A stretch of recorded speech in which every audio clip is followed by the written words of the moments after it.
Good evening all of you. आज मैं class seventh का 8 चैप्टर के क्वेश्चन आंसर समझाने जा रही हूँ। इस कविता में शाम के दृश्य को किसान के रूप में दिखाया गया है। यह एक रूपक है।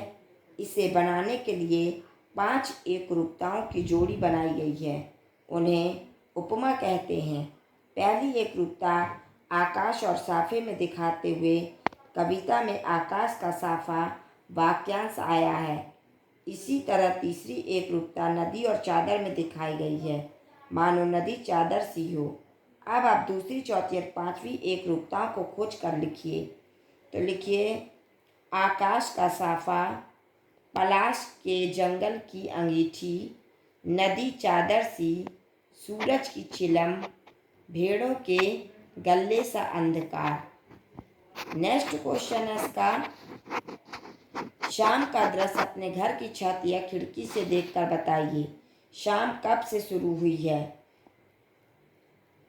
तब से लेकर सूरज डूबने में कितना समय लगा? इस बीच आसमान में क्या क्या परिवर्तन आए? तो अपने घर की छत या खिड़की से शाम का दृश्य देखने पर पता चलता है कि जाड़े में दिन छोटे, वायुमंडल में कोहरा तथा सूर्य का प्रकाश ऊष्माहीन होने के कारण, यानी कि यहाँ पे कवि कह रहा है कि जाड़े के दिन में वायुमंडल यानी कि छोटे दिन होते हैं और हवा में कोहरा दिखाई देने लगता है। सूर्य का प्रकाश यानी कि ऊष्माहीन यानी कि सूर्य का प्रकाश कम हो जाता है। शाम जल्दी हो जाती है और 4 सवा 4 बजे ही हो गई है और शाम जल्दी अर्थात 4 सवा 4 बजे ही हो गई है, यानी कि अंधेरा जल्दी होने लगता है। तब से लेकर सूरज डूबने में 1 या 1.25 घंटा समय लगता है, यानी कि जब 4 सवा 4 बजे शाम होने लगती है तब से केवल सूरज को डूबने में 1 या 1.25 घंटा लगता है। इस समय आसमान में निम्नलिखित परिवर्तन हुए।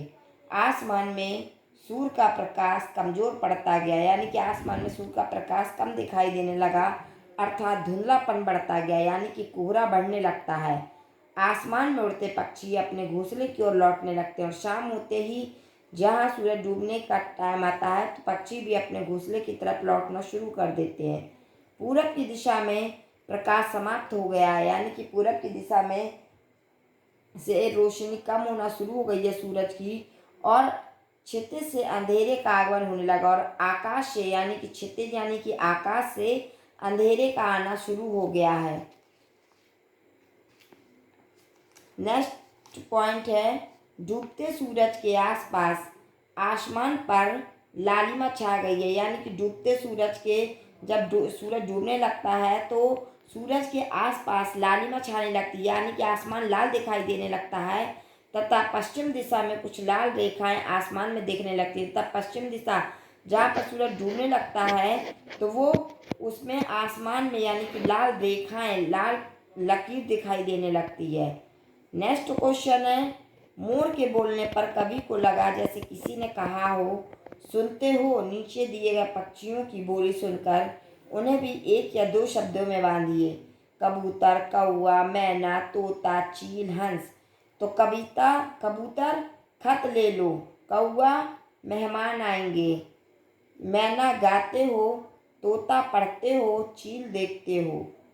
थर्ड वाले आंसर में पक्षियों की बोली सुनकर यानी कि कवि कह रहा है कि उन्हें भी 2 शब्द में बांध दो। कबूतर क्या क्या करता है? तो कबूतर खत ले जाने का कार्य करता है।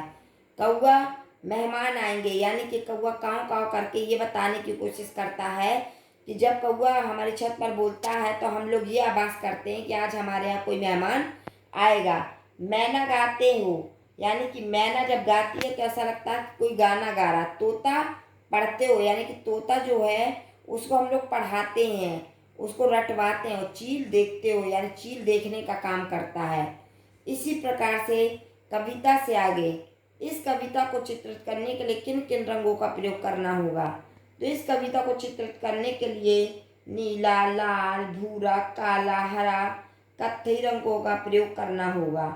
नेक्स्ट क्वेश्चन है, शाम के समय ये क्या करते हैं? पता लगाइए और लिखिए। पक्षी, खिलाड़ी, फल वाले, माँ, पेड़ पौधे, पिताजी, किसान, बच्चे।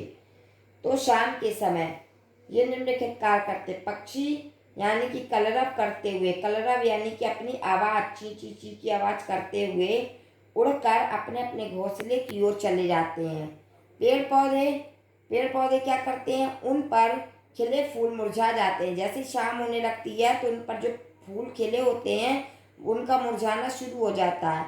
उन पर पड़ी ओस के कारण ऐसा लगता है कि वे दिन भर की धूल व थकान उतारने के लिए अभी अभी नहाए हैं। उन पर ओस गिरने लगती है, यानी कि शाम होते ही ओस का गिरना शुरू हो जाता है। और जब वो ओस उन पर गिरती है फूलों पर, तो इस प्रकार से वो दिखाई देने लगते हैं जैसे धूल और थकान के कारण उन्होंने नहा लिया हो। मुरझाए फूलों को देखकर लगता है कि आंखें बंद करके सोने की कोशिश कर रहे हैं। और जो मुरझाए हुए फूल होते हैं उन्हें ऐसा दिखाई देता है वो जैसे वो उन्होंने आंखें बंद कर ली हो और सोने की कोशिश कर रहे हो, यानी कि उनका जो मुंह होता है फूल का वो बंद हो जाता है। खिलाड़ी अपने खेल का अभ्यास तथा व्यायाम करते हैं। पिताजी दफ्तर से आकर चाय पीते हैं और मुझे पढ़ने के लिए कहते हैं।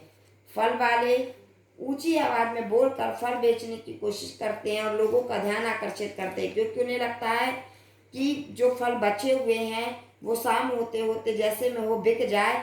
और वो बहुत तेज तेज से चिल्ला कर ये कोशिश करते हैं और सबका ध्यान अपनी ओर आकर्षित करते हैं।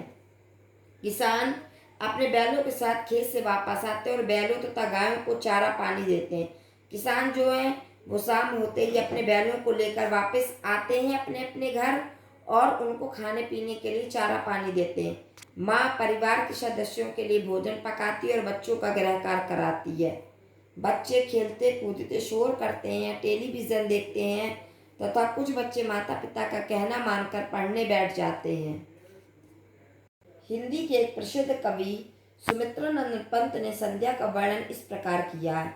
संध्या का झुटपुट, बांसों का झुरमुट, है चहक रही चिड़िया, टीवी टीव टुर टुर टू टू।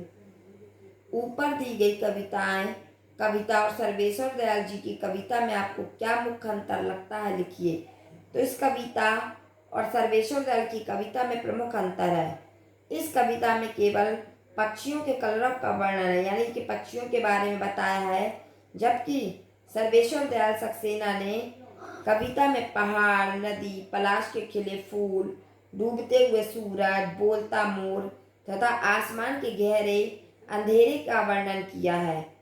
इसका दूसरा पॉइंट कि इस कविता में सूर्यास्त के बाद, यानी सूर्य जब ढल जाता है उसके बाद के समय का वर्णन है, जबकि दूसरी कविता में सूर्यास्त के पहले तथा सूर्यास्त के समय का वर्णन है, यानी कि सूर्यास्त जब निकलता है, सूरज निकलता है, और सूर्यास्त जब होता है यानी कि जब ढलता है, दोनों के समय का वर्णन है। इस कविता की भाषा अत्यंत सरल तथा बोलचाल के शब्दों से युक्त है, जबकि उस कविता में प्रकृति का मानवीकरण करते हुए सरल तथा बोधगम्य भाषा का प्रयोग किया गया है।